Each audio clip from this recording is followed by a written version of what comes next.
Muy buenas tardes, gracias por este reencuentro de cada martes aquí en Canal Metro, en este espacio que junto a Fanny Vega hemos denominado Política, Producción y Trabajo.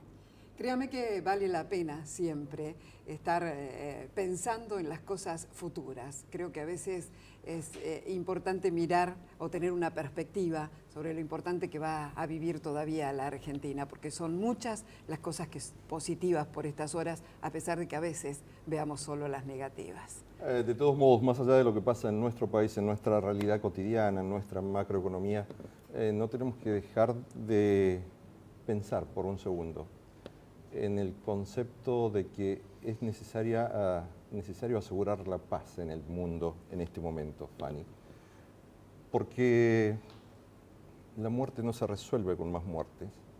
La guerra no es la forma inteligente en que los hombres pueden relacionarse y evolucionar positivamente.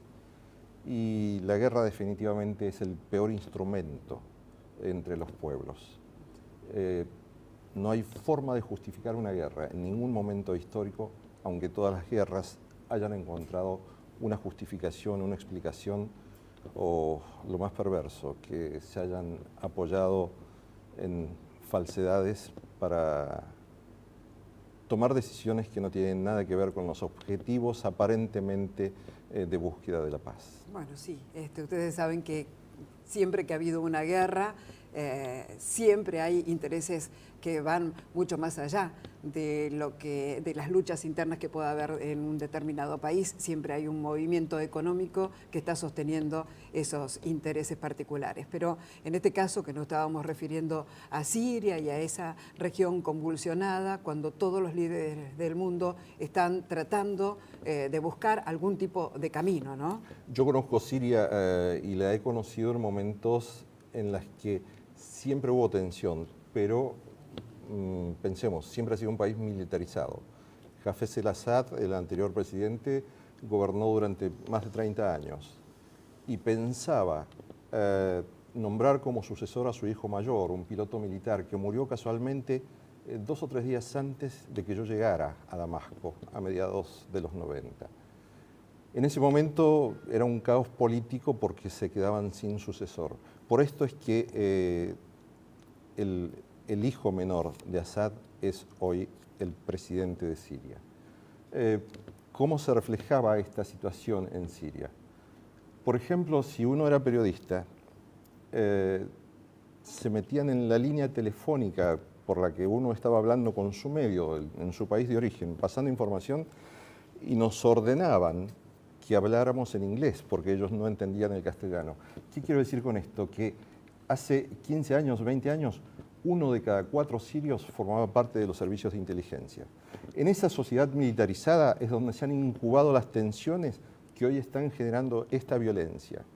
En Siria no había delitos, porque directamente el que delinquía era literalmente eliminado. Las cárceles estaban vacías.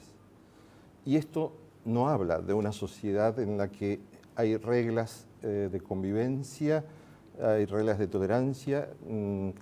Sí había una convivencia estable entre musulmanes y cristianos maronitas, que eran apenas el 5% de la población, porque ha sido una tendencia histórica la de esa convivencia. Inclusive conocí Maloula, que es un pueblo que está bajo los bombardeos y los enfrentamientos desde hace 2 días. Maloula es un pueblo pequeño, a unos 60 kilómetros de Damasco, y allí se habla arameo todavía, que es la lengua que habló Jesús cuando se inició la historia del cristianismo que conocemos como una religión que está presente, por ejemplo, en la mayoría de la sociedad argentina. Maloula es una ciudad construida sobre un faldeo de cerros, con unas piedras volcánicas de un gris blancuzco. Hay una belleza armónica en esa ciudad impresionante.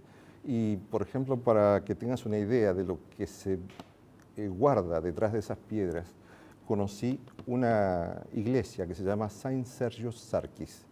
Para ingresar a esa iglesia atravesé una puerta que tenía más de 2000 años. Que tenía marcas de puntas, de golpes, de flechas o lo que fuere, de armas, en distintos periodos de la historia. pero allí en esa iglesia había una piedra que estaba en el suelo a un costado del altar principal y esa piedra estaba gastada, pero notablemente gastada.